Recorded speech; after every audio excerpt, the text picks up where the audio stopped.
Hey guys, just thought I'd shoot a quick video for people and address machine spitting issues. So if people aren't familiar, machine spitting is when your tattoo machine decides it doesn't want to be a tattoo machine anymore. It wants to be an airbrush.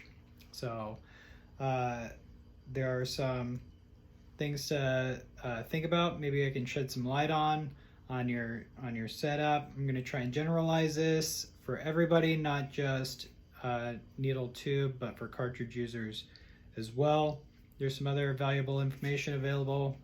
I know Dane Cuban just posted a video on his Instagram page that I would recommend people watch if you want to know more about this. It's not just relevant to people who use Cuban machines. It's got some information that's relevant to everybody. So the more you know about what's happening with your setup, the more equipped you'll be to address these issues. The number one thing that to know is it is a setup issue. It's not a machine issue. It's a setup. Something is happening in your setup that is creating that spitting. The tattoo machine inherently isn't going to spit. That being said, these issues can be made worse by a machine that has a longer stroke and is snappier. It's just the nature of what's happening here. The thing is hey, having a machine with a long stroke that's snappy kind of rules. So how do you address these issues and still work with the tools that you want to work with? Well, let's get into it. So let's address needle tube setup first. I feel like that's more straightforward. That's easier to understand. Spitting issues, number one, it is due to this needle lifting up on the downstroke and then coming down on the backstroke. Things that cause that, especially if you have a long stroke machine, it's having the eyelet that's too tight, grips the nipple too tight, grips the armature bar too tight. That doesn't give it enough slack to move like that. As the armature bar comes up, it lifts that tip up, and then comes back down on the downstroke.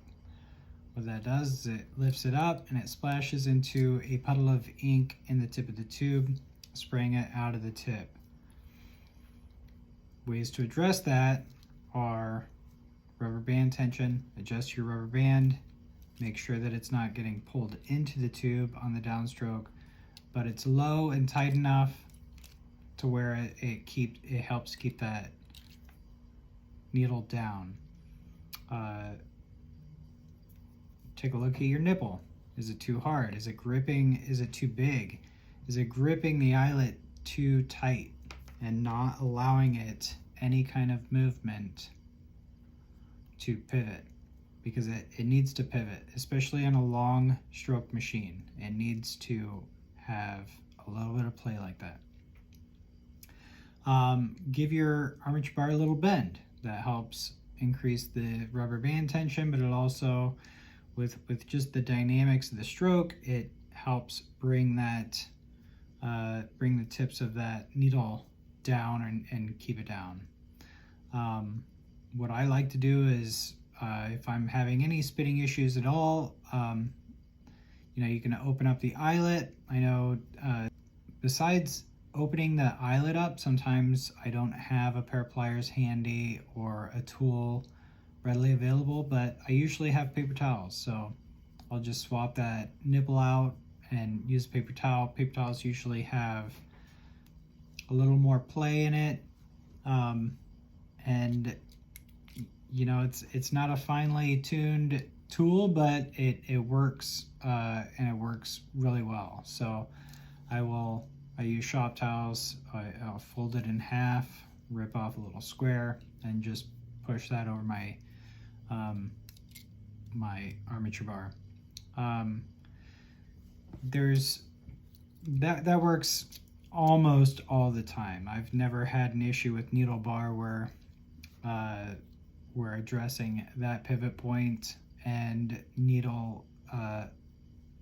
rubber band tension hasn't solved the issue pretty quick.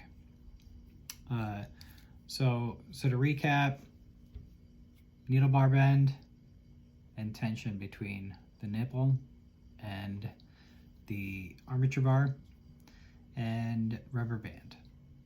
So now that we've got needle tube out of the way, let's talk about cartridges, because cartridges spit too, right? And sometimes it's a little harder to find the source of that spitting.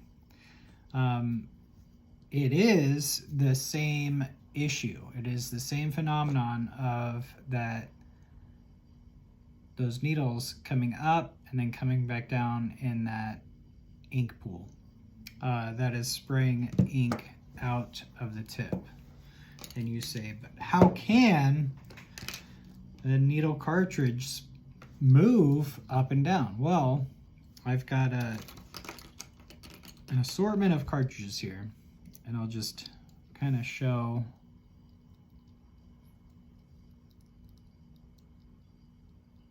each one. And you see the back stem on all cartridges is attached to the needles.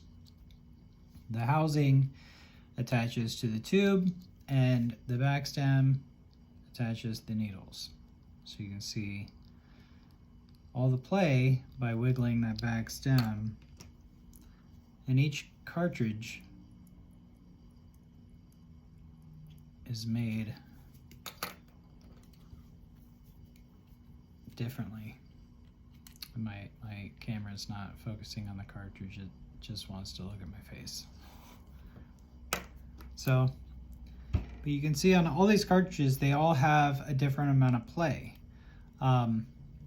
What that does and what that allows for is that back stem to get raised or hit if it's struck off center. If it's struck lower, then it will, let me see if I can, then it will lift that needle up and come back. I see that a lot on cartridge tubes that don't fit the push rod tightly. This one, I believe this is a workhorse tube, just one that I had sitting around the workshop. This one, I really like these tubes. These fit tighter.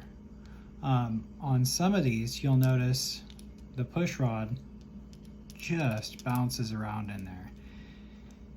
And if that inside hole doesn't contain this push rod, then it will allow that push rod to come down and strike that back stem wherever it wants.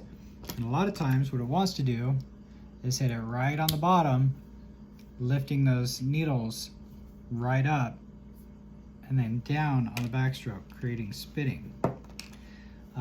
The other thing I like about these tubes is they're designed to contain this back stem. They stabilize and support that back stem, so that back stem indexes with that hole, and this rides in and out of the hole. On poor quality cartridge tubes, there's a lot of play in there, and it allows that back stem to kind of wiggle around in that cavity, in that hole, and that doesn't stabilize the needle, especially in some of these looser cartridges. So that definitely allows for a lot of play. The other thing to think about is if you're hanging your needles out a lot. Let me see if you're hanging your needles out a lot, let's say that's not out of hand, right? Well, you've only got that much back stem making contact with that inner hole. And that's gonna leave a lot of room for play. Even on a tight tolerance tube, it's still going to allow that to move around. If I can illustrate that with this here, so if I had more contact and I was deeper in the tube with this, I have a lot less play. You can see that. But as I come out, it's a lot more play because there's less contact with the tube. I personally use a T-Tech steel tube. I love the weight of it. I really enjoy the way it functions, the way it works. This tube has some inherent flaws too. Some things to think about. Maybe your tube has similar issues. Where this has a 6mm push rod down a 6mm hole, but there's nothing in this tube to contain this back stem. So when inserted, this cartridge is this 3mm back stem is floating inside this 6mm hole, which means that I have to use high quality cartridges so that my needles aren't just flying everywhere. The other thing to think about, and on the 3mm tube as well, is push rod wear. If it's not metal, if it's plastic, it's going to wear over time and sometimes wear through a tattoo. Well, if it wears and it wears on the bottom and it keeps wearing on the bottom, well then it no longer is hitting that back stem true center. It's hitting it lower than center. And what happens when you hit a cartridge lower than center, it lifts those needle tubes up. If your setup is having a spitting issue, it's that connection right there. That drive bar is striking the back stem too low, pushing those needles up. Ways to address that: sometimes a rubber band helps. Not everybody uses a rubber band on a cartridge setup, but a rubber band helps keep that down. If you can take your drive bar, flip it around, and so you have a fresh surface to ride against, that helps.